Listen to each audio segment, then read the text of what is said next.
You just exploded over something small, and you're convinced it was justified. What your brain isn't telling you is that you were already a ticking time bomb before you even walked into the room. If you want to stop letting hidden system errors dictate your reactions, hit the like button and subscribe. That's how these diagnostic reports keep running. You believe your reaction was a logical response to a serious problem, but what actually happened wasn't clarity. It was a failure of scale. Your system lost the ability to match the size of the response to the size of the trigger. You don't feel like you're overreacting. You feel like the world finally crossed a line. But that feeling is part of the glitch. The error isn't the intensity of the emotion. The error is the assumption that intensity proves importance. Your brain treats volume as evidence. Imagine you've had a long, demanding day. You've been processing information nonstop, absorbing micro-stresses, managing social friction, suppressing irritation. You tell yourself you're fine, but internally, the system is already operating near its limit. Then someone makes a careless comment, or forgets something minor, or leaves a glass on the counter, and everything detonates. In that moment, your brain doesn't register the accumulated load of the last 10 hours. It doesn't say, "I'm reacting to exhaustion, pressure, and unresolved tension." It looks at the glass and decides this is the problem, a sign of disrespect, a pattern, a breaking point. And because the emotional surge feels overwhelming, the cause is retroactively upgraded to match it. You mistake saturation for insight. This failure has a name. It's a threshold collapse, a state where your internal baseline drops so low that the system can no longer discriminate between a minor inconvenience and a genuine threat. We often call this the last straw, but that phrase politely ignores the real malfunction. In a calibrated system, small inputs produce small outputs. When the threshold collapses, that relationship breaks. Everything registers as critical. Everything feels urgent. And here's the most dangerous part. You don't realize you're operating with a hair trigger until after the explosion has already happened. You look back at the damage, raised voices, burned bridges, abrupt decisions, and you genuinely believe it was the environment's fault. The comment was unacceptable. The mistake was intolerable. The situation was impossible. You never see that the system was unstable long before the spark appeared. Your brain protects itself by rewriting the story. It constructs a narrative where the reaction was not only justified, but inevitable. That way, you never have to confront the real issue. The system didn't reset when it should have. Over time, this glitch reshapes how you live. You begin treating neutral events as provocations. Ordinary friction feels like betrayal. Minor obstacles feel like proof that everything is falling apart. You move through daily life carrying an invisible charge, waiting for something small to set it off. You are navigating your world through false gravity, where pebbles feel like boulders, and you wonder why everything feels so heavy, so exhausting, so hard to manage. The problem isn't that life keeps hitting you with massive challenges. The problem is that your system has forgotten how to measure their size. To understand why these explosions happen, you have to look at how your nervous system handles load. This glitch has nothing to do with anger issues or personality flaws. It's a calibration failure. Your emotional system is designed to escalate responses only when necessary. Under normal conditions, that threshold is set relatively high. It takes a real problem, something genuinely threatening or important, to trigger a strong reaction. Small irritations register as small signals. The system stays proportional. But the system does not reset cleanly between events. Every stressor you encounter adds activation to the same internal pool.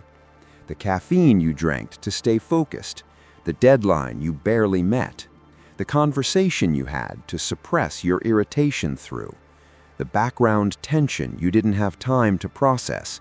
None of that is deleted when the moment passes. Your nervous system doesn't separate sources well.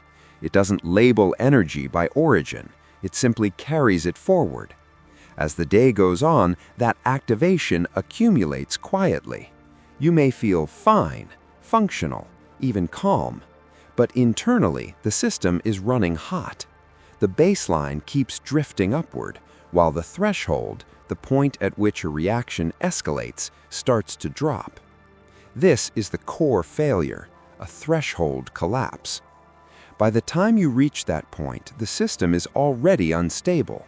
It doesn't take a serious problem to trigger an explosion anymore. It takes almost nothing. A comment that would normally register as neutral suddenly feels loaded. A small mistake feels disrespectful. A minor inconvenience feels like a personal attack. Not because the situation changed, but because the system's capacity to absorb input has already been exhausted. The overreaction that follows is not a response to the present moment, it's a pressure release. The trigger you point to afterward is not the cause, it's simply the final unit of input that pushed the system past its compromised limit. To conceal this failure, your mind activates a secondary defense, narrative justification. After the reaction has already happened, the brain constructs a story to make it feel necessary. You were standing up for yourself. It was about principle. Someone crossed a line. These explanations don't come before the reaction. They arrive after it, stitched together to protect your self-image. The sequence is always the same. First comes the accumulated activation, then the emotional discharge. Only at the end does the explanation appear, but the system presents it to you in reverse, making it feel as if the situation itself demanded that level of response. This is why the common advice to blow off steam often backfires. You're not releasing pressure, you're training the system to associate internal overload with external targets. You're teaching it that the way to handle excess energy is to find someone or something to discharge it onto. Over time, this trains a dangerous habit. Intensity becomes a proxy for importance. If a feeling is strong, it must be meaningful. If the reaction is loud, the cause must be serious. But in a system suffering from threshold collapse, intensity measures only one thing: how full the bucket already was. As long as you mistake volume for validity, the cycle repeats. You fight problems that don't exist. You defend yourself against threats that are really just the residue of accumulated stress. The system would rather invent a villain in the room than admit it failed to reset its own baseline. The only way to break this cycle is to stop treating your emotions as if they are honest witnesses. To fix a system that is constantly over-calibrating, you have to install a manual override. The first and most critical component of the patch is the Intensity Audit. The patch begins with a non-negotiable rule. The intensity of your reaction is never a valid measure of its cause. From this moment on, when you feel a surge of disproportionate anger or a sudden overwhelming urge to correct someone, you must stop asking, "What did they do?" and start asking, "How loaded was my system before this happened?" You are performing a clinical check on your own internal pressure gauge. If you have been working for 6 hours, if you haven't slept well enough, or if you've been navigating high-stress environments, you should assume that most of that reaction is carryover energy. By shifting the blame from the external trigger to your internal state, you strip the glitch of its narrative power. You stop being a victim of the situation and start being the operator of a complex, slightly buggy machine. The second layer of the patch is what we call delayed meaning. One of the greatest deceptions of the human brain is the feeling that we must interpret a situation while we are still reacting to it. You have to learn to separate the physical reaction from the cognitive evaluation. When the explosion hits, your only job is to manage the biology, not the story.